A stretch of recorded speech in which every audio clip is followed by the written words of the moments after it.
Apo ko, patawarin mo ko sa paglilihim ko ng katotohanan.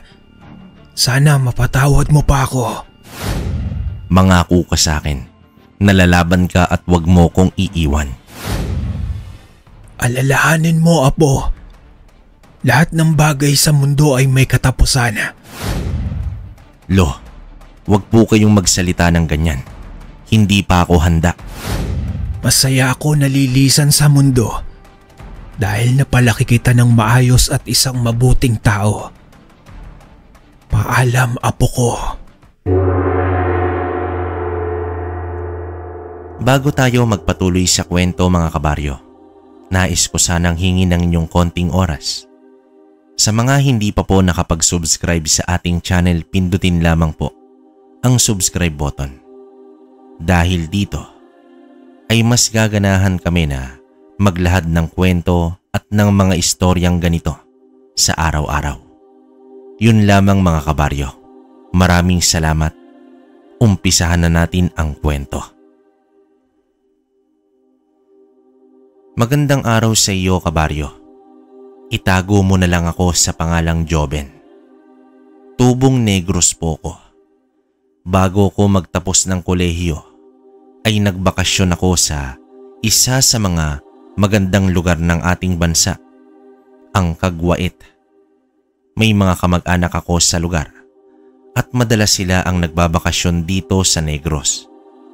At sa huling taon ko sa kolehiyo, ay sila naman ang nagyaya sa akin na bumisita sa kanilang lugar. Pinagbigyan ko na sila dahil ilang taon na rin akong nagsabi na bibisita ako sa kanila.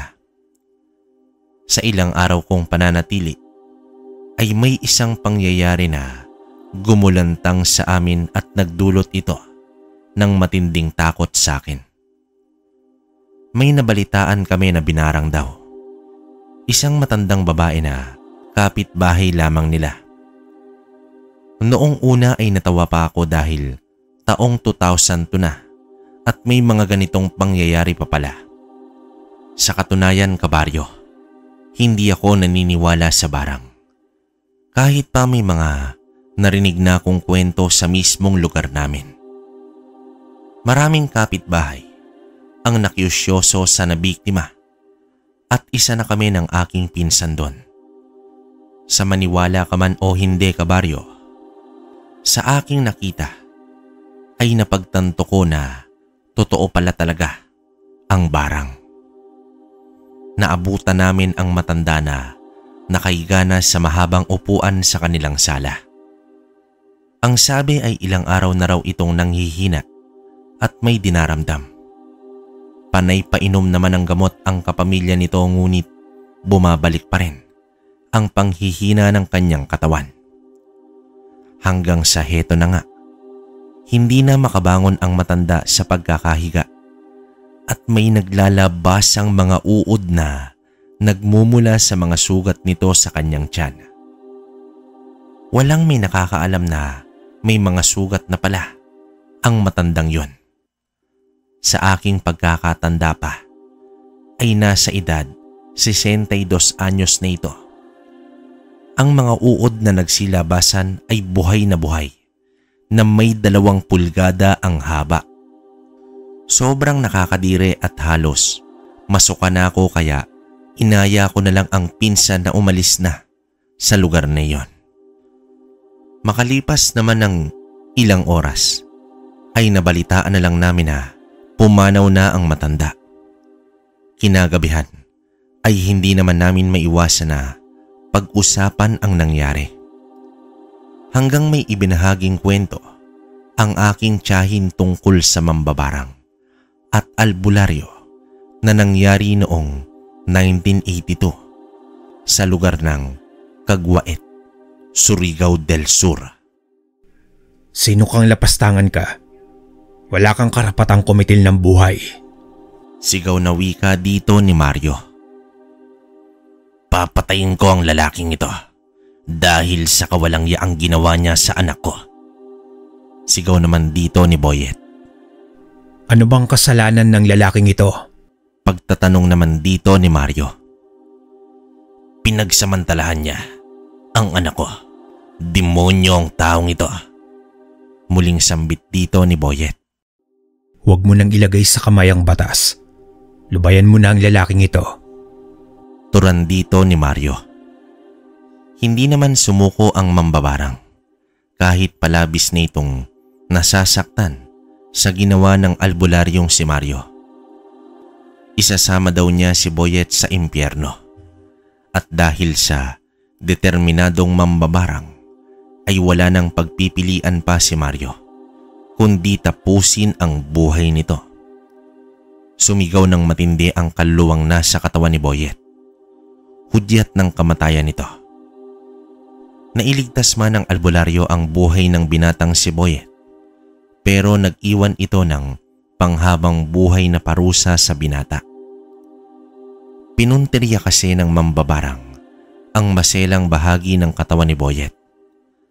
Nagkaroon ito ng matinding impeksyon at wala nang kakayahang normal na labis na nagpapabigat sa kalooban ng binata. Ito ang parusa niya sa kasalanang ginawa sa anak na babae ng mambabarang. Wala nang magagawa ang albularyo na ibalik sa dating sigla ang pag-aari ni Boyet. Konting description lang mga kabaryo. Si Mario ay isang bantog na albularyo sa kanilang lugar. Marami na itong napagaling na biktima ng mga elemento, kulam at barang. Isa sa kanyang natulungan ay ang maglolo na sina Maeng at Estong. Si Maeng ay isang matanda na nagmamay-ari ng koprahan. Kaagapay niya naman sa kanyang negosyo ay ang binatang apo na si Estong. Sa 5 mga apo ni Maeng ay tanging si Estong lamang ang naiwan at nanatili sa poder ng matanda. Maaga na kasi itong naulila sa mga magulang dahil magkasunod na lumisan ang mga ito dahil sa malalang karamdaman. Nag-iisang anak lang din siya at simula noon ay si Maeng na ang nag-alaga dito. Habang si Maeng ay ulila na rin sa kanyang asawa.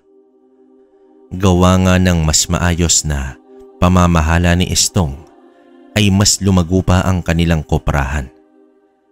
Masaya naman ang matanda na napalaki niya ng tama ang kanyang apo. Maayos itong nakikisama sa mga trabahador at regular na gumagawa kasamang mga ito.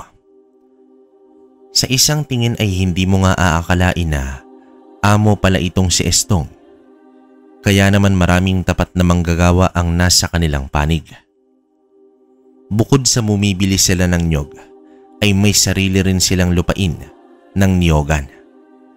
Kaakibat nga ng isang matagumpay na negosyo, ay hindi maiiwasan na may taong naiinggit sa kanila. Si Topacio. Isang negosyante rin ngunit di hamak na mas malaki ang negosyo nito kumpara sa maglolo. Nagmamay-ari ito ng malaking palayan, palaisdaan, manggahan at niyogan. Ngunit sa kabila nito ay tila hindi kontento itong si Topacio dahil nais nitong angkinin ang mga negosyo sa kanyang paligid. Minsan isang araw ay bumisita ang negosyante sa koprahan. Magandang araw ho, Mang Topacio. Ano ho bang may paglilingkod ko? Pagtatanong dito ni Estong. Magandang araw din, Estong. Nandyan ba ang iyong lolo? Nais ko lamang na makipagkwentuhan sa aking kaibigan. Medyo matagal-tagal na kasi kaming hindi nakakapagbiruan. Wika naman dito ni Topacio. Tumugon naman dito ang binata at dinala muna ang bisita sa isang lugar na may lilim at tahimik. Nakatanaw lamang si Estong sa dalawa habang nag-uusap at nakaupo sa ilalim ng puno. Ilang saglit pa ay bumalik na sa trabaho ang binata. Pasensya ka na, Topacio. Pero hindi ko ipagbibili ang aking koprahan. Ito lang kasi ang tanging maiiwan ko kay Estong. Wika dito ni Maeng. Alam mo kasi, Tandang Maeng, ang halaga na aking iaalok ay makapagbibigay na ito ng magandang kinabukasan sa iyong apo. Pwede siyang lumipat ng lugar at bakit pa siya mananatili sa lugar na ito? Sagot naman dito ni Topacio. Mahal ng apo ko ang aming negosyo. Maganda ang alok mo pero pasensya ka na talaga. Muling turan dito ni Maeng. Hindi naging maganda para kay Topacio ang pagtanggi ng matanda. Tumayo ito at pilit na ngumiti sa kanya. Hindi daw niya susukuan ang pag-alok dito at babalik siya sa susunod na mga araw. Nang makita ng binata na lumabas na itong si Topacio, ay agad naman niyang tinungo ang matanda at tinanong kung ano ang sadya ng negosyante sa kanila. Subalit nagbigay ng ibang dahilan itong si Maeng at hindi inamin ang totoo. Ramdam ng matanda ang pagnanasa ni Topacio na makuha ang kanyang negosyo. Pero hanggat makakaya niya, ay hindi niya ito papayagan. Bukod pa sa ito lamang ang magandang pamana niya, ay may magandang plano rin ang apo para sa ikakaunlad ng koprahan. Ayon pa kay Estong, balak niyang pumunta sa mga karatig bayan upang maghanap pa ng mga negosyante na bibili sa kanilang produkto. Nais pang palawakin ni Estong ang merkado ng kanilang produkto. Napaka-positibo rin ang pananaw nito sa buhay. Bagay na nagpapagaan ng loob ni Maeng. Sa katunayan, ay wala naman talagang ginagawa si Maeng. Naroroon lang ito para gabayan ng kanyang apo. Ayaw na din kasi ni Estong na may iisipin pa ang lolo. Kaya siya na ang namamahala sa lahat. Kahit pa may mga taga-silbi sila, si Estong pa rin talaga ang nagluluto ng ulam para sa kanyang lolo. Simula umaga, tanghali at hapunan, ganito pinaparamdam ni Estong ang pagmamahal niya sa kanyang lolo Maeng. Apo, kailan mo ba balak mag-asawa? Masyado ka na yatang subsob sa trabaho. Bigyan mo naman ng panahon ng sarili mo. Wika dito ng kanyang lolo. Alam niyo, lo, ang pag-ibig hindi yan hinahanap. Kusa yan dumarating. Sagot dito ng binata. Napangiti na lamang ang matanda sa kanyang pananaw. Makalipas ang ilang araw, ay muling bumalik si Topacio. Inalok na naman niya ng malaking halaga itong si Maeng. Subalit, hindi pa rin nagpatinag ang matanda. Dahilan upang ikainis na ni Topacio. Itinaas pa ng negosyante ang alok ngunit walang pagbabago sa desisyon ng matanda. Tumayo itong si Topacio at binantaan ng matanda na kapag hindi pa nito ibibenta ang koprahan ay magsisisi raw ito. Kahit may pagbabanta na, ay hindi pa rin sinabi ng matanda sa kanyang apo ang tungkol dito. Ayaw kasi niya na madagdagan pa ang iisipin ni Estong at hindi rin siya magpapasindak sa negosyante. Dumaan ang ilang linggo. Wala nang paramdam itong si Topacio. Kaya naman inisip ni Maeng na sumuko na ito. Ngunit lingid sa kaalaman ng matanda ay may binayarang trabahador ng koprahan itong si Topacio. Dalawa sa mga ito ay nasilaw sa salaping alok ng negosyante. Pinangakuan din niya ang mga ito na kapag bumagsak na ang koprahan ay kukunin niya na itong mga katiwala sa kanyang lupain. Isang umaga, nagkaroon ng aksidente sa pagawaan. Natapon ang mga drum na naglalaman ng mga langis. Laking pagtataka ng mga manggagawa dahil maayos naman iyong nakakamada kagabi. Pinalinisan na lamang ni Estong ang mga nasayang na produkto. Hindi na ito nagalit sa inaakalang aksidente lamang ang nangyari. Nagkasunod-sunod pa ang mga aksidente sa koprahan. Dito nagtataka na ang maglolo sa palagiang merong aksidenteng nangyayari. Kung dati naman ay sobrang bihira lamang nangyayari hanggang isang gabi. Habang tulog na ang lahat, ay biglang nagliyab ang pagawaan. Nasa tabi lang kasi nito ang bahay ng maglolo at may iilang manggagawa na doon na rin natutulog. Halos kalahati ng koprahan ang nasunog. Habang abala itong si Estong sa pakikipag-usap sa mga otoridad, ay pasimple namang lumapit si Topacio kay Maeng na nasa labas ng koprahan. Sabi ko naman sa iyo, tanda, pagsisisihan mo ang katigasan ng ulo mo. Mahinang sambit dito ni Topacio. Dito ay parang binuhusan ng malamig na tubig itong si Maeng sa kanyang narinig. Napagtagpi-tagpi niya na ang mga nakaraang aksidente at napagtanto niya na konektado ang lahat ng iyon sa sunog. At pakana itong lahat ni Topacio. Alam ni Maeng na ikakagalit ito ng kanyang apo, kaya kahit mabigat sa loob niya, ay inilihim na lamang niya ang kanyang nalaman.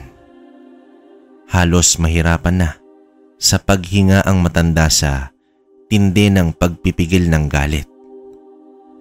Gawa nga ng maraming kaibigang negosyante si Estong at sa marunong itong makisama ay sila mismo ang nag-alok ng tulong upang maayos agad ang mga nasira sa koprahan.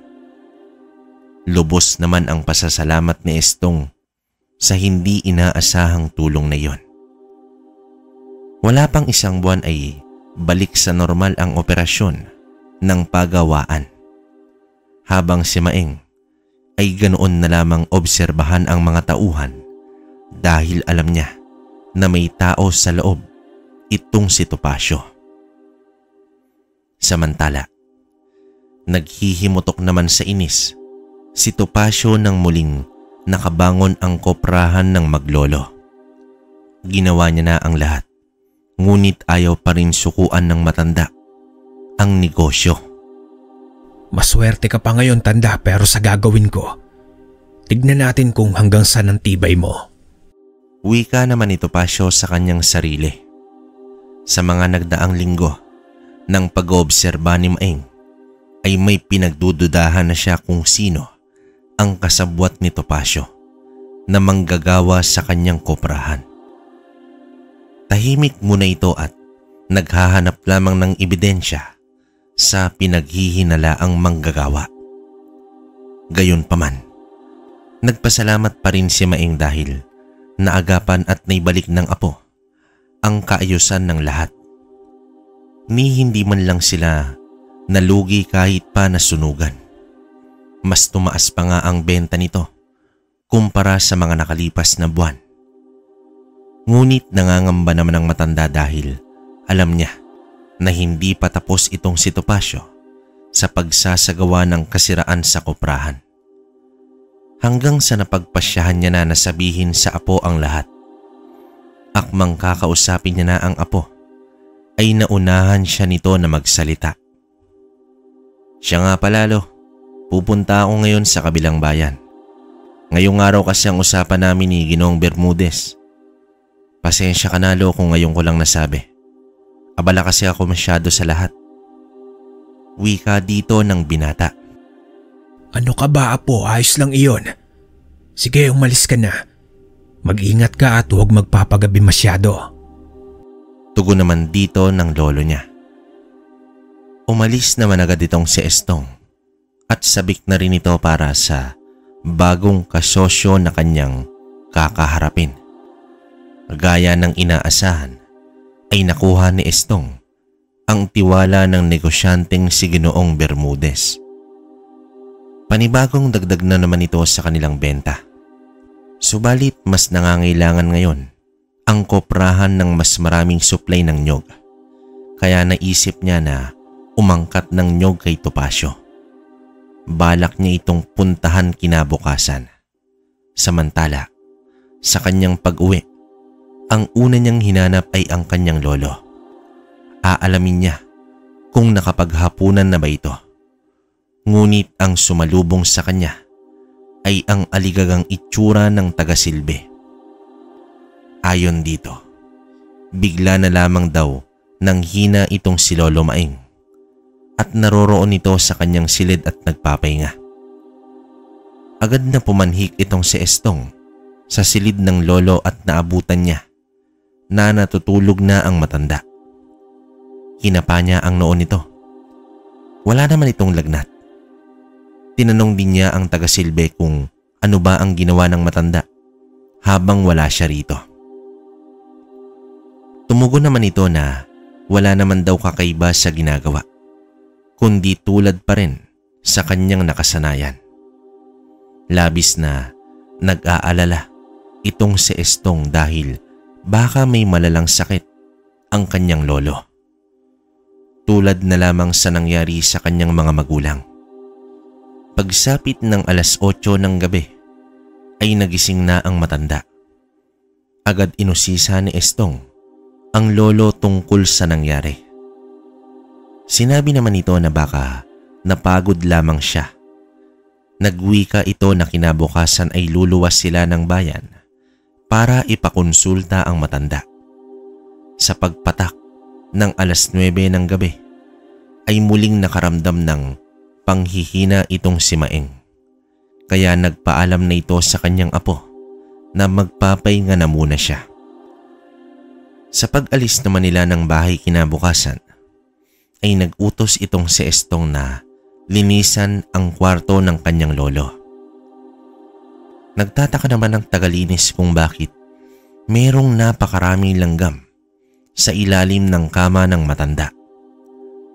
Nilinis na lamang ito sa pag-aakalang baka may natapon na pagkain ang matanda sa ilalim ng kama, kaya ito nilanggam.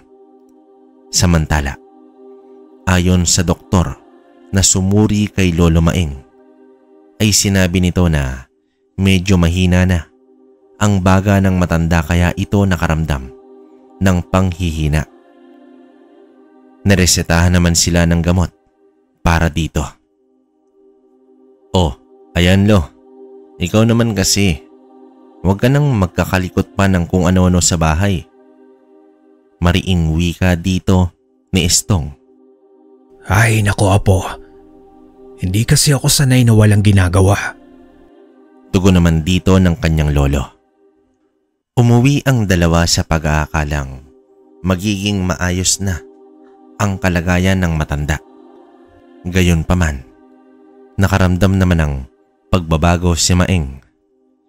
Hindi na ito ganoon kahina pero aminado siya sa kanyang sarili na hindi talaga mabuti ang kanyang kalagayan.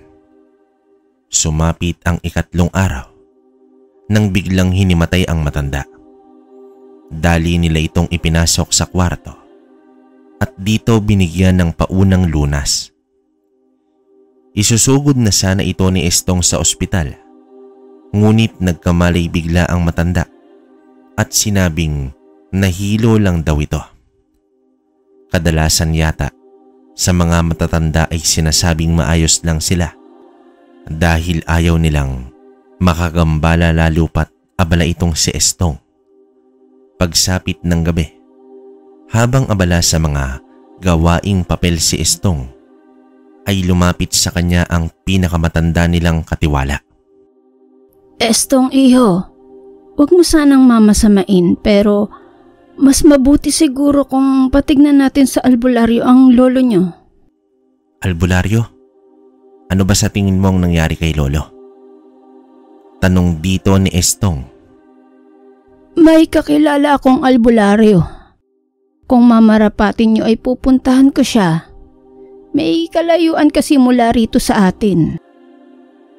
Samantala, nagpaalam muna si Estong na pupunta kay na Topacio para sa usaping pag-aangkat niya ng nyog. Hindi man nagsasalita ang matanda, ngunit hinawakan nito ang kamay ng apo na nagpapahiwatig na wag siyang umalis. Dahil sa ginawa ng matanda, ay ipinagpaliban muna nito ang pagpunta sa negosyante. Marahil naglalambing lang ang matanda at ayaw magpaiwan. Pumatak ang 3:00 ng hapon. Habang nasa trabaho itong si Estong, ay bigla siyang nakaramdam ng kakaiba. Para bang tinatawag siya ng kanyang lolo. Kaya naman, agad na itong pumanhik ng kwarto. Nakahiga lamang ang matanda at nakangiti ito habang nakita ang kanyang apo. Nagpaalalay ang matanda na bumangon. Hinawakan ito ang kamay ni Estong. Apo, panahon na siguro na malaman mo ang buong katotohanan tungkol sa iyong mga magulang. Nararamdaman ko na ang nalalapit kong paglisan. Wika dito ng matanda. Lo, ano ba yung sinasabi mo? Hindi ka palilisan. Magkakaapo ka pa sa akin. Tugon naman dito ng binata. Hindi na nagpapigil ang matanda at inilahad na nito ang totoong nangyari sa mga magulang niya. Ang mga magulang ni Estong ay magkasunod na namatay. Hindi dahil sa malalang karamdaman, kundi dahil sa barang. Ayon sa matanda, may nakaalitan ang mga ito na may negosyo ring koprahan. Pinagbintangan nito ang mag-asawa na nanunulot ng kliyente kaya humina ang kanyang negosyo. Hindi nila inasahan na ang alitang iyon ay hahantong sa pagkasawi ng buhay. Gawa nga ng mangmang sa ganitong bagay ang pamilya, ay inakala nila na natural na sakit ang dumapo sa mag-asawa. Subalit, huli na nilang nalaman na binarang pala ang dalawa. Mapasa hanggang ngayon ay hindi nila nakilala ang mambabarang na may gawa sa mga magulang ni Estong. Sadya nila itong inilihim kay Estong dahil masyado pa itong bata sa mga panahong iyon. Hindi naman makapaniwala si Estong nang dahil lang sa negosyo ay hahantong na sa ganoon ang pangyayari. Humingi naman ng kapatawaran si Maeng sa paglilihim nito. Nabigla man at masakit, wala nang pagpipilian pa si Estong kundi tanggapin ang katotohanan. Bukod pa dito, ay may isang bagay pa na inamin itong lolo niya. Ang tungkol sa nais na pagbili ni Topacio sa kanilang koprahan. Gawa nga ng hindi pumayag ang matanda, ay sinabotahe ng negosyante ang kanilang koprahan. At malaki ang hinala nito na si Topacio ang may pakana sa mga magkakasunod na aksidente, lalo na ang pagsunog dito. Ang akala kasi ng matanda ay tinatakot lamang siya sa pagbabanta ng negosyante kaya pinawalang bahala na lamang niya ito. Hindi na umimik itong si Estong at pinipigilan ang kanyang galit. Mabuti na lang at hindi siya natuloy sa pakikipagsundo ng kalakal kay Topacio. Sa gitna ng kanilang pag-uusap ay napansin ni Estong ang nakahilerang mga langgam sa gilid ng sahig. Sinipat niya kung saan ito patungo.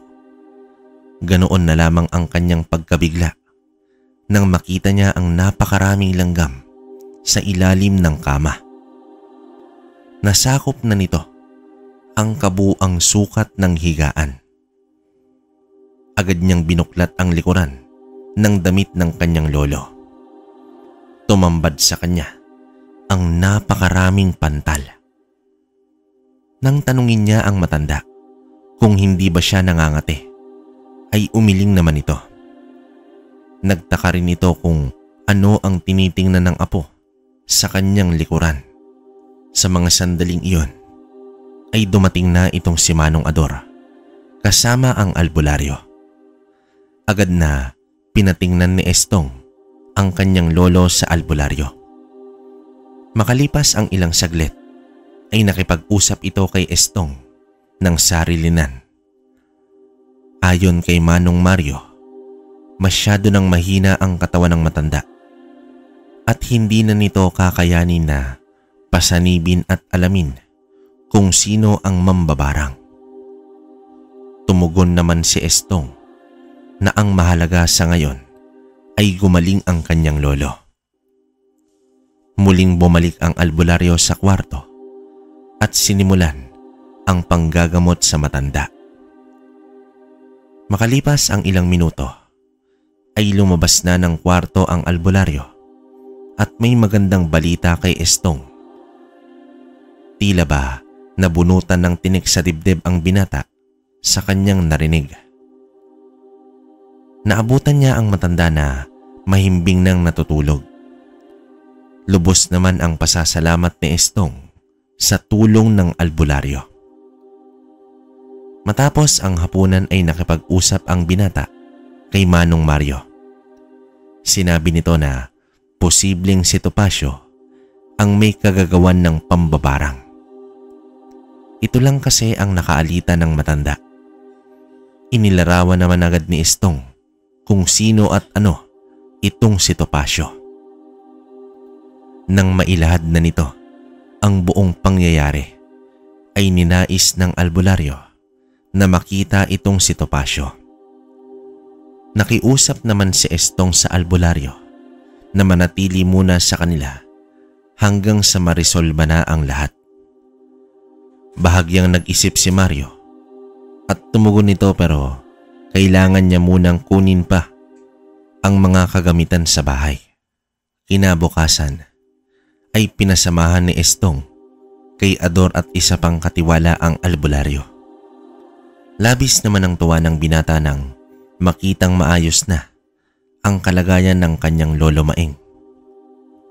Sa araw na iyon ay nagtungo ng palengke itong si Estong dahil nais ng kanyang lolo na kumain ng tinolang isda. Habang naglalakad ang binata, ay nakita niya si Topacio at ang iilang tauhan nito na nasa bakuran ng isang bahay. Ngumiti pa sa kanya ang negosyante. Tumingin lang si Estong at yumuko na lamang at patuloy ito sa paglalakad. Kumusta na ang lolo mo, Estong?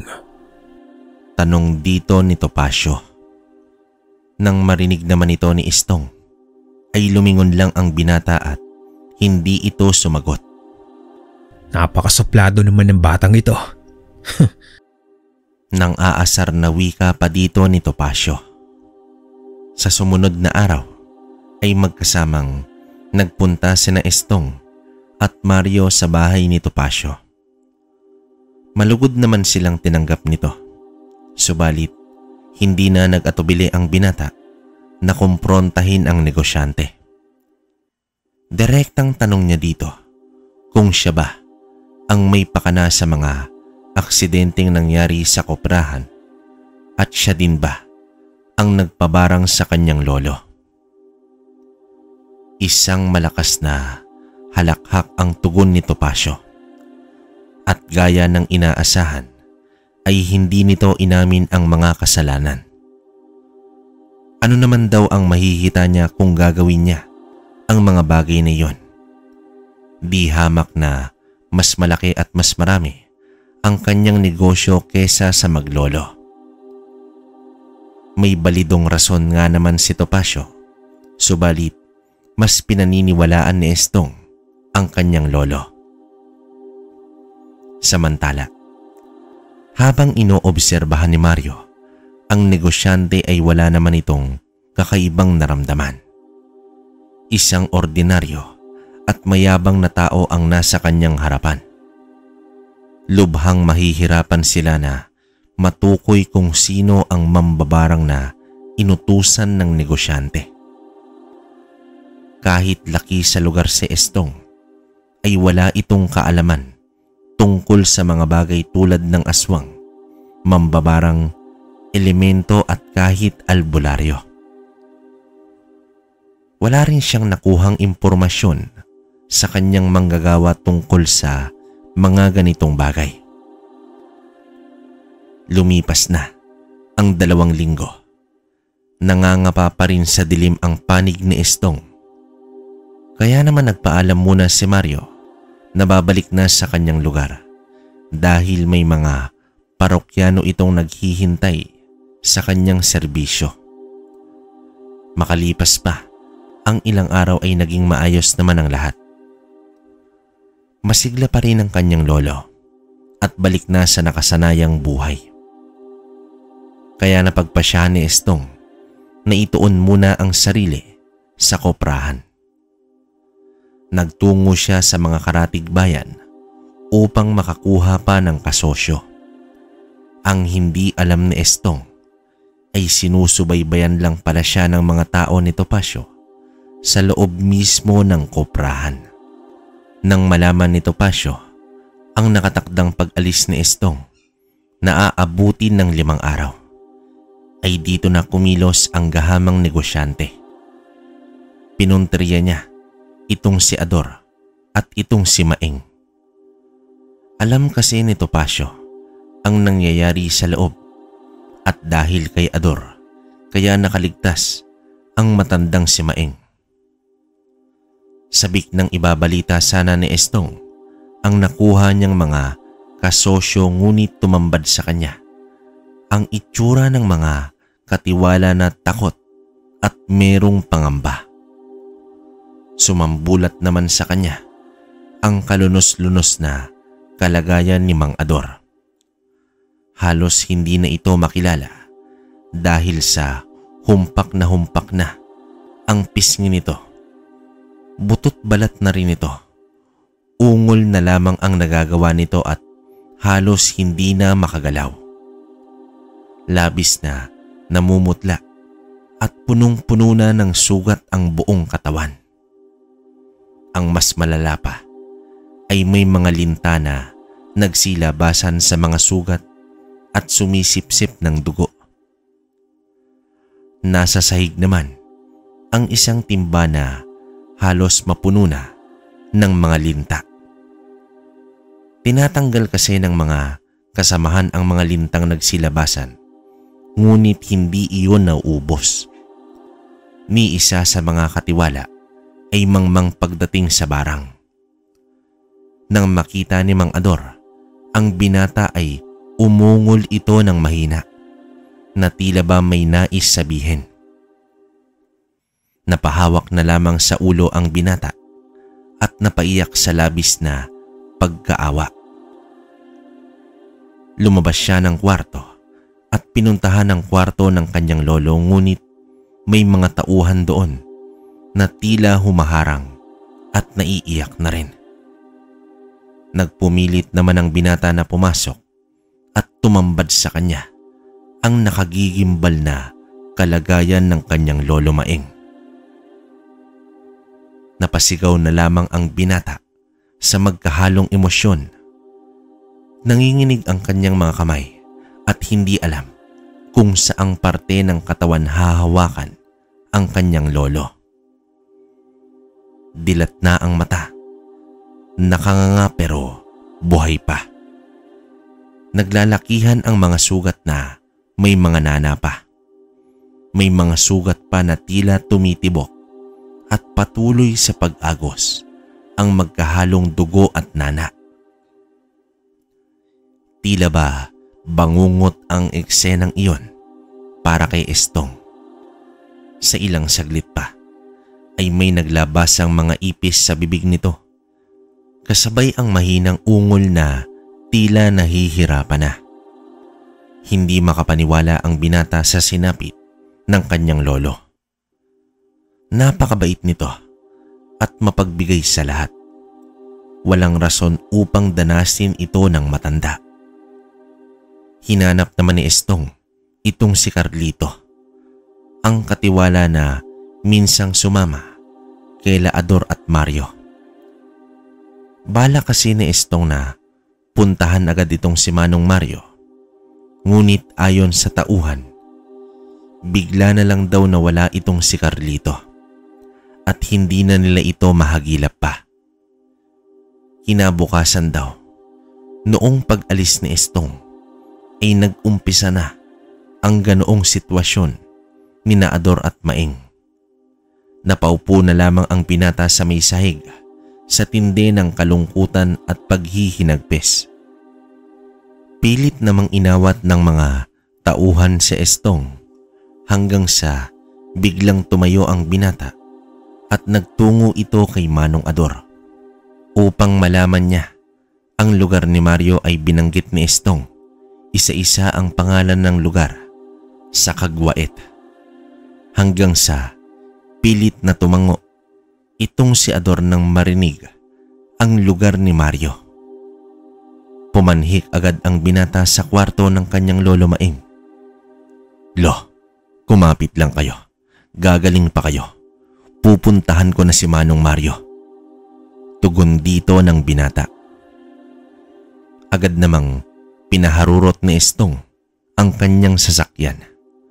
Sa pagkakaalam niya ay bantog ang albularyo sa kinaroroonan nito kaya umaasa siya na mahanap din niya ito. Hindi pa rin mapigilan ng binata ang pag-iyak dahil sa awa sa mga biktima at sa galit niya kay Topacio. Wala nang iba pa ang gagawa nito kundi ito lang. "Hayop ka, Topacio. Papatayin kita. Papatayin kita." Wika ni Estong sa kanyang sarili. Makalipas ang ilang oras ay nakarating na rin si Estong sa nasabing lugar. Sa iilang katao na napagtanungan niya ay may nakakakilala sa albularyo. Malayo pa daw ang bahay nito sa sentro. Nasa kalahating oras pa ang biyahe. Nang malaman niya ang eksaktong lugar ay agad na itong nagpunta at mabilis na nagtungo doon. Sa pagdating niya sa bahay ni Mario ay may kakalabas lamang na pasyente. Tumakbo na si Estong at agad na umakyat ng bahay. Nang magtagpo ang mga mata ay may ideya na agad si Mario sa pakay ng binata. Agad na rin naganda ang albularyo at ibinilin sa alalay nitong binatilyo ang kanyang bahay. Mabilis ang mga kilos nila at habang nasa biyahe ay doon inilahad ni Estong ang mga nangyari. Napapikit na lamang ang albularyo at taimtim na nagdasal na maabutan pa sana nilang buhay sina Ador at Maeng. Sa hinuwa ng albularyo ay isang himala na lamang ang makakasalba sa mga biktima. Sa pagdating nila sa bahay bandang hapon na, tahimik ang mga tao sa bahay na umiiyak. Tila ba may ideya na itong si Estong, ngunit itinatanggi ng kanyang sarili. Sa pagpasok niya ng kwarto ng lolo niya, ay naabutan niya na lamang ito na wala ng buhay. Pati na rin itong si Mang Ador ay patay na rin.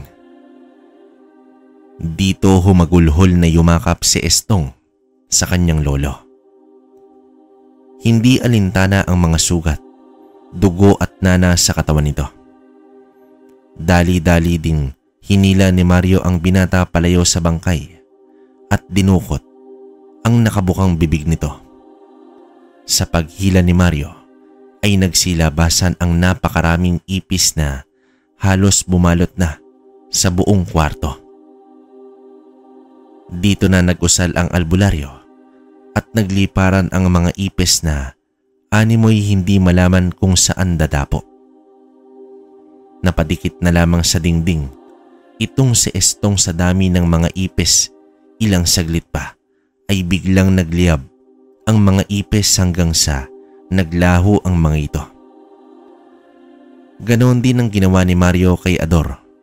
Mga linta naman ang sinunog nito. Natulala na lamang si Estong sa pangyayari. Hindi niya matanggap ang katapusan ng kanyang lolo. Lahat naman tayo ay namamatay pero kalabisan naman ang nangyari sa kanyang pinakamamahal na lolo Maeng. ang sumpa ng barang na kumitil sa buhay ng kanyang mga magulang at lolo. Samantala, sa sahig ng sala ay inilapag ni Mario ang isang ipis at lintana na nakuha niya sa mga bangkay. Nagsagawa ng ritual ang albularyo upang tukuyin ang mambabarang na may kagagawan nito. May itinaling sinulid si Mario sa ipis at maging sa linta. Kasunod nito ay pinakawalan niya ang mga insekto. Muling bumalik sa sala itong si Mario at lumuhod abang nakapikit. Nag-abiso ito sa mga tao sa paligid na kahit anong mangyari ay huwag siyang gagalawin. Nag-umpisang mag-usal ang albularyo at makalipas ang ilang minuto ay dumi pa ito. Hanggang sa tila may nakasagutan ang albularyo, ngunit boses lang nito ang kanyang naririnig. Pilit pinaamin ni Mario ang pagkakakilanlan ng mambabarang at sa tuwing hindi ito sumasagot ay nagbabanggit ng mga salita ang albularyo na nasa ibang lingwahe. Halos inabot ng 1 oras ang pakikipagtagisan ni Mario sa mambabarang. Dumilat ang mga mata ng albularyo at huminga ito ng malalim. Pinagpapawisan din ito ng gusto. Tumayo ang albularyo at umupo sa silya at humingi ito ng tubig. Lumabas ng silid si Stong na sobrang lungkot. Inalalayan siya ni Mario at pinaupo sa tabi. Nag-utos naman ang albularyo na takpan ng tela ang mga bangkay at magsindi ng kandila sa tabi nito. Kinausap ni Mario ang binata. Ayon dito, Rodrigo ang pangalan ng mambabarang na nakatira lamang sa kabilang baryo. At inilahad din niya na tama ang hinala ni Estong kay Topacio. Ang negosyanteng iyon ang nagpabarang kay Ador at kay Maing. Naitanong naman ni Estong kung ano na ang nangyari sa mambabarang. Tumugon si Mario na ang tanging magagawa niya sa paraang iyon ay kausapin at pahirapan lamang ang mambabarang. Buti sana kung napasanib nito ang kaluluwa sa isang tao dahil maaari niya itong kitilan ng buhay. Ngunit ang tanging nakakonekta sa kanila ay sa pamamagitan lamang ng mga alaga nito. Stong, ano nang plano mo? Tanong dito ng albularyo. Walang karapatang mabuhay ang mga demonyong yan sa lupang ito. Tugon dito ng binata. Sa patuloy na pag-uusap ng dalawa ay nagkasundo sila sa iisang layunin. Ang paslangin sina Rodrigo at Topacio. Para kay Estong, walang batas ng tao ang karampatang parusa para sa dalawang nilalang. Nagmungkahi ang albularyo na uunahin nila itong si Rodrigo bago pa ito makatakas. Kasalukuyan daw kasing paralisado ang katawan nito sa tindi ng pagpapahirap na ginawa ng albularyo. Agad tumayo si Estong at kinuha ang kanyang lagaraw. Sa mga hindi nakakaalam, ang lagaraw ay isang uri ng itak na may pakurba ang dulo. Mas mahaba at mas makapal ito kumpara sa karet. Sa gabing yon ay agad nagtungo ang dalawa sa bahay ni Rodrigo. Sa kanilang pagdating ay aktong papalabas na ng pinto ang mambabarang. Ibinaling agad ni Estong ang manibela ng kanyang sinasakyan diretso sa entradang bahay ni Rodrigo at buong puwersang binangga ito. Tumilapon pabalik sa loob ang mambabarang. Pinagtataga naman ni Estong ang bintana ng bahay upang makapasok habang nag-uusal na itong si Mario upang hindi na makatakas ang kanyang kalaban. Lumuhod naman si Rodrigo at nagmamakaawa. Binayaran lamang siya ni Topacio at trabaho lamang daw ang kanyang ginawa. Halos sumabog naman sa galit si Estong sa kanyang narinig. Trabaho lang pala ang ginawa niya sa kawawang mga biktima. Sa paglapit pa ni Estong ay biglang hinugot ni Rodrigo ang isang insekto sa kanyang bulsa. Subalit bago pa man ito mautusan ay hinagip niya na ng taga ang kamay ng mambabarang. Halos maputol na ito at lumaylay na sa lupa. Dito napasigaw ang mambabarang habang pilit ibinabalik sa ayos ang kanyang kamay. Bigla itong tumayo at tatakbo pa sana, ngunit nahagip naman agad ng binata at tumarak sa likod ni Rodrigo ang dulo ng lagaraw. Napaliyad ito at bumagsak sa sahig. Pilit pa rin itong gumagapang. Ibinaling na lamang ni Mario sa ibang direksyon ng kanyang paningin dahil walang patid na pinagtataga ni Estong ang walang kalaban-laban na mambabarang. Nagtatalsika na ang sariwang dugo sa paligid at animoy naligo naman ng dugo itong si Estong, ngunit wala pa rin itong tigil sa pagtaga.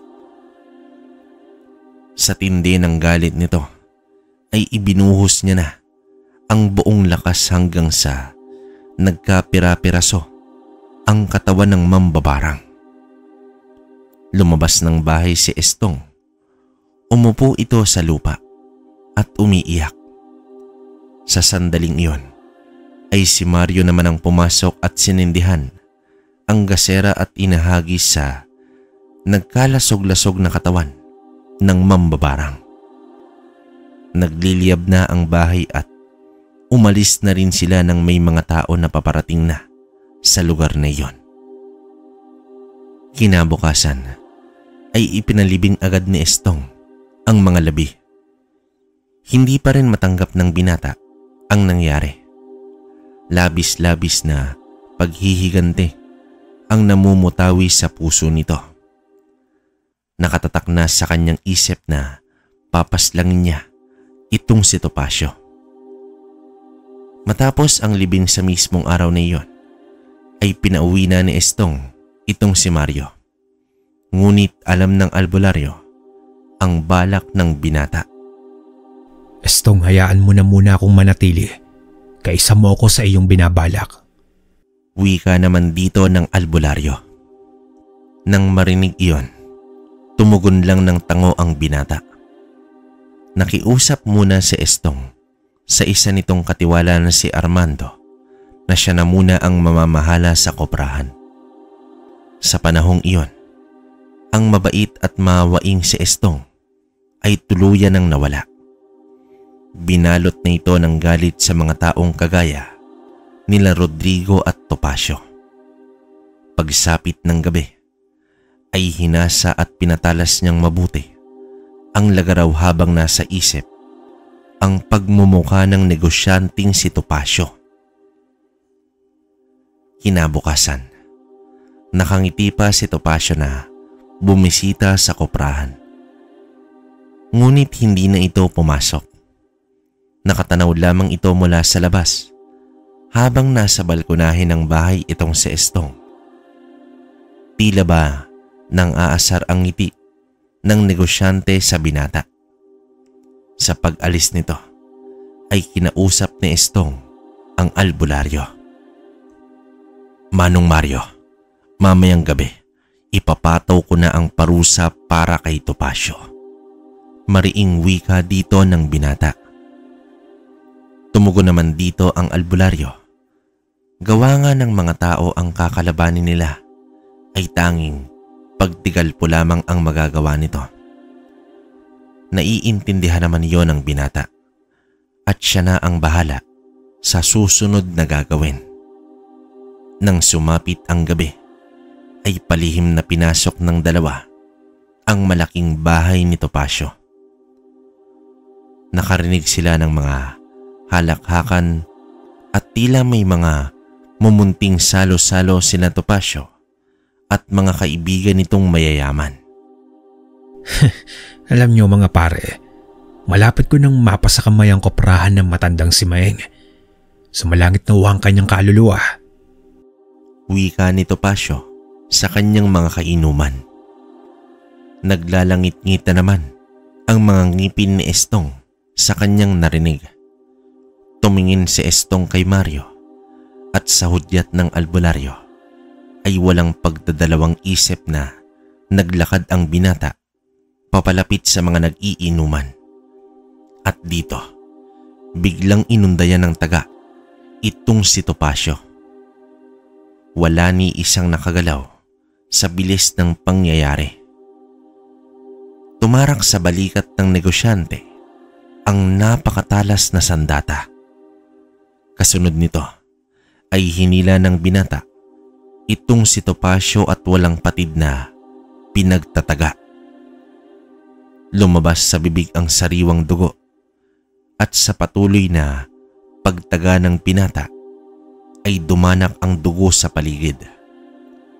Kahit wala ng buhay si Topacio, ay hindi pa rin tumigil ang binata sa kanyang ginagawa.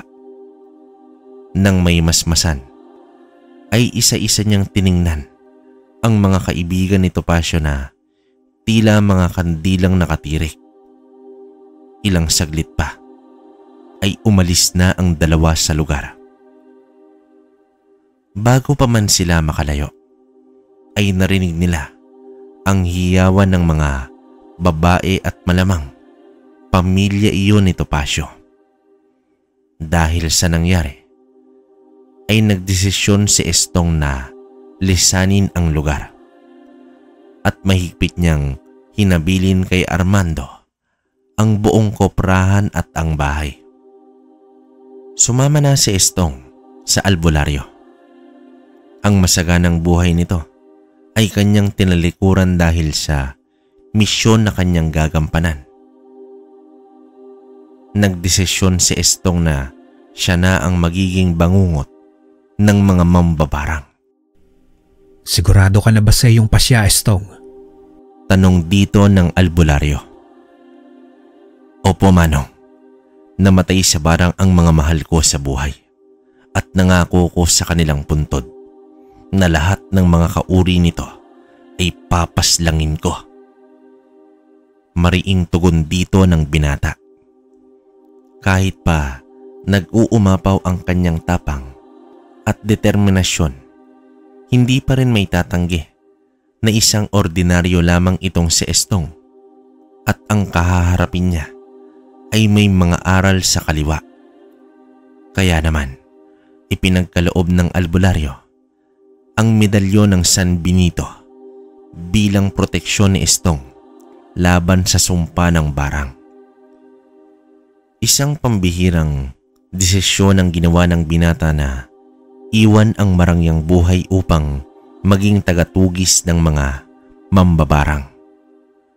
Habang nanggagamot si Mario, ay nakamasid lamang itong si Estong. Ayaw din niya kasing palitan ang binatilyong disipulo ng albularyo. At isa pa, wala naman siyang balak na maging albularyo. Makalipas ang ilang linggo, ay may pasyente si Mario na biktima ng barang. Alam na ni Estong ang kanyang gagawin. Nang matukoy ng albularyo ang kinaroroonan ng mambabarang, ay ipinagbigay alam niya ito kay Estong. Mag-iingat ka, Estong, at bumalik ka sa akin ng buo. Paalalang wika dito ng albularyo. Isang tangulang ang itinugon ng binata at umalis na ito. At nang marating niya na ang lugar ng mambabarang, ay napahawak si Estong sa kanyang San Benito. Ikaw na ang bahala sa akin. Sabay halik nito sa kwintas. Nagbigay galang naman si Estong sa mambabarang. Nagpakilala ang binata at nag-alok ito ng salapi para sa kanyang serbisyo. Nang makita ang malaking halaga, ay ngumisi ang nilalang na purong kulay itim na ang mga ngipin. Inanyayahan naman ito si Estong na pumasok ng bahay at naupo ito sa may maliit na mesa. Tinanong na siya ng matanda kung sino ang nais nitong ipabarang. Nagbigay ng matamis na ngiti si Estong at mabilis niyang tinaga sa ulo ang mambabarang. Tumirik ang mga mata nito at sa pagbunot ng lagaraw ay bumulagta sa sahig ang nilalang at nangingisay pa habang sumisirit ang dugo mula sa kanyang ulo. Akmang magbibitaw pa ng salita ang matanda nang biglang niyurakan ng binata ang bibig nito at walang patid na pinagtatadyakan. Dito dinampot ng binata ang itim na kandila at sinindihan at sinilaban ang bahay ng mambabarang. Hanggang sa umabot na sa punto na may iilang mambabarang na ding napaslang ang binata at naging kasanayan niya na itong gawain. Subalit, sa bawat nilalang na kanyang napapaslang, ang pakiramdam ng matinding kalungkutan. Bagamat pinaninindigan niya na maging bangungot ng mga mambabarang, halos gabi-gabi naman siyang dinadalaw ng alaala ng mga sandaling naghihirap pa ang kanyang lolo Maing sa sumpa ng barang. Tila ito ay patuloy na nagbibigay sa kanya ng bangungot na nagdudulot sa kanya ng pagnanasa na pumaslang pa ng nilalang katulad ng mambabarang. Isang gabi ay biglang sumulpot si Estong sa kanyang bahay. Kinausap niya si Armando kung ano na ang nangyari matapos mapaslang si Topacio. Ayon sa katiwala, nakapagtatakang hindi man lang sumangguni sa otoridad ang pamilya ni Topacio at ni isa sa mga kaibigan nito ay walang maalala sa nangyari. Ibig sabihin, malaya pa rin itong si Estong. At dito niya naisip ang isang gawain. Bilang nagmamay-ari ng koprahan, ay ibinahagi niya sa mga tao ang kanyang yaman sa pamamagitan ng pagbibigay ng bigas, pagkain at mga damit. Lumipas ang panahon ay naging kilala si Estong bilang pilantropo sa kanilang lugar. Subalit lingid sa kalaman ng karamihan, ang pilantropong si Estong ay isa palang mamamatay ng mambabarang. Alam nyo, kabaryo, labis akong kinilabutan sa kwento ng aking tiyahin dahil ayon pa sa kanya, noong bata pa siya ay may kapitbahay silang nagngangalang Estong. Isang palangiti at masayahing tao daw ito at malimit na nagbibigay ng regalo sa mga tao, lalong-lalo na sa mga nakakatanda. Subalit, bigla na lamang daw itong nawala ng matagpuang patay ang pinaghihinalaang mambabarang sa kanilang lugar. At halos, kumawala naman ang aking kaluluwa nang ituro ng aking tiyahin ang mismong bahay kung saan nakatira ang dating taong may pangalang Estong. Nang sumapit na ang araw ng aking pag-alis, ay bitbit ko sa aking sarili ang masasayang alaala sa Kagwait kasama ang aking mga kamag-anak. Bago ko tuluyang makalis, ay sumulyap muna ako sa bahay na itinuro ng aking tiyahin. Nagbuntong hininga na lamang ako at inisip na gawa-gawa lang ng aking tiyahin ang kwentong iyon. At nang ako'y makabalik na sa Negros, ay ibinahagi ko naman sa aking mga magulang ang aking karanasan sa probinsya. Maliban lang sa kwento ng maglolo. Lumipas ang 1 taon at tuluyan na akong nagtapos sa kolehiyo. At nabanggit ng aking ina na magbabakasyon daw kami sa Caguait. Bahagya naman akong natigilan ngunit ipinagkibit balikat ko na lang dahil bakit nga ba ako matatakot sa isang kwentong probinsya. Di naglaon ay bumiyahe na kami patungong Surigao del Sur. Ayon sa aking ama, sulitin ko na daw ang bakasyon dahil mag-uumpisa na ang pagharap ko sa totoong buhay. Nakaramdam ako ng pananabik habang nasa biyahe kami patungong Caguait. Hindi ko rin maiwasan na bala kong ipagmayabang sa aking mga pinsan ang aking natapos sa kolehiyo. Hanggang sa nakarating na rin kami sa wakas. Di ko rin maiwasan na sumulyap sa bahay ni Estong na malapit lamang sa bahay ng aking tiyahin. Nang kami ay nakapasok na sa bahay, ay may mga bagong mukha akong nasilayan.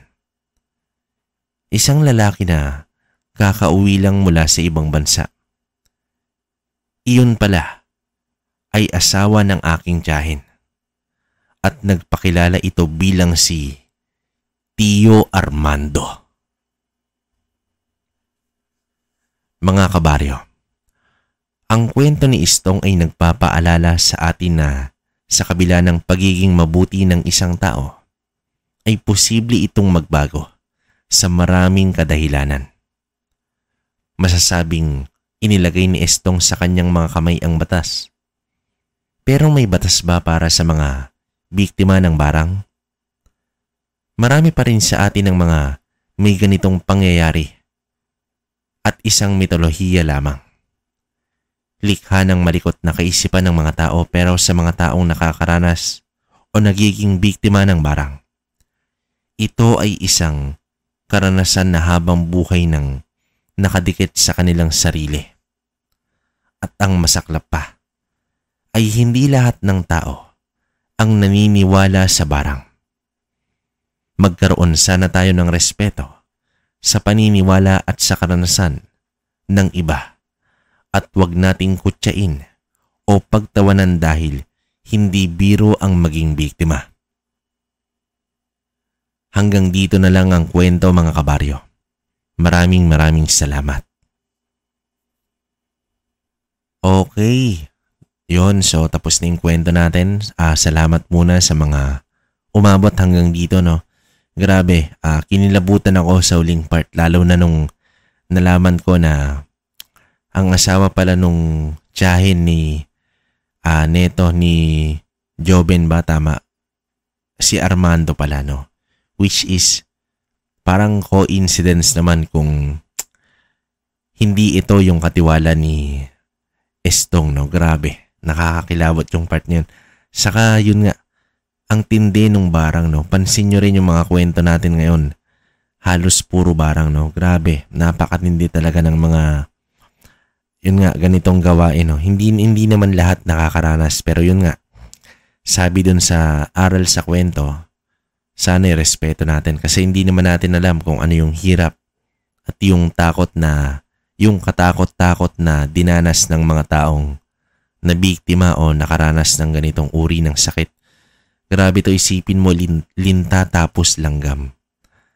Yun nga, ang masaklap pa rito is yun, hindi mo mararamdaman. May ganun talaga, kabaryo. Hindi mo nga alam na may sugat ka pero malalaman na lang dahil may kita ng iba. Yun yung nakakatakot na part, no?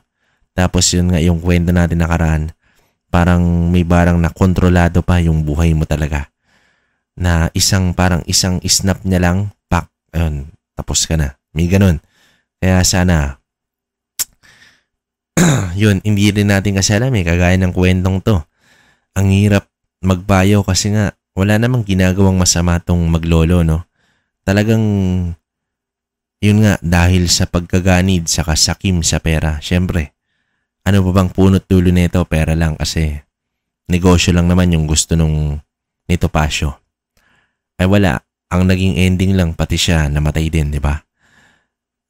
Yun nga, sana tinuloy na lang ni Estong no na yung pagiging pagkokopra niya kasi hindi naman pumalag yung pamilya ni Topacio, no? Pero wala tayong magagawa kasi yun yung kwento. Saka nangako nga siya na talagang igaganti niya. Siyempre, yung galit ng tao sa kagigil, lalo pat isipin mo, sa tagal mong nabuhay, yung lolo mo lang yung kasama mo tapos namatay pa sa ganung paraan. Yun nga yung sabi ni Estong, lahat naman namamatay pero kumbaga sinasabi niya na wag naman sanang barang pa yung dahilan, no? Kasi mas hindi ka tanggap-tanggap, no? Lalo na kung wala kang kaalaman talaga na hindi ka makakaganti, no? Talagang hindi mo alam. Ang hirap ng ganun. Kaya kayo mga kabaryo, magpakabait kayo, no? Siguro mas okay na yung low-key na lang tayo para, alam yun, iwas inggit din, di ba? Yun. Sa mga kabaryo natin na, yun, nakakaramdam ng ganyan, medyo laylo lang sa buhay. Yun. Siguro yung gando na lang kwento ko, undas pa naman ngayon. Ingat ang lahat. At yun, maraming salamat. Sa mga gusto magkomento, comment kayo sa baba. Babasahin natin yan. Tapos, yun nga pala, reminders ko lang dun sa mga nakabili na ng gamit sa akin at may mga pending papahintay lang po kasi inaayos ko pa. Sobrang, ang hirap po kasi mag-explain eh. Pero inaayos ko pa po. Pero within this month ng November, okay na lahat. Baka hinto ko muna kasi sobrang ang dami. Hindi ko maasikaso ng ako lang. Pero sa mga gusto pa rin na ako makausap o gustong magpa-reserve, mag-PM lang kayo sa Kwentong Baryo Official. Yan yung Facebook natin yon. And then supportahan nyo rin yung channel natin, Kwento ni Kabaryo saka Kwentong Kalakbayan. Inaayos lang namin ng tito ko ni Tito Proy, no? Kasi siya, malayo siya so wala siya rito. Kumbaga inaayos namin yung mga story kasi minsan siya yung may kausap dun sa sender. Hindi ko naman alam tapos bigla sa aking, alam nyo yun, narrate na, basahin mo yan. Diba? So yun, okay lang naman. Kagaya nito. Saka minsan may mga part na parang magulo. Unawain nyo na lang kasi hindi naman namin pwedeng ibahin. Parang yun na lang yung pinapasa sa amin nung may karanasan ng kwento. So wala tayong magagawa.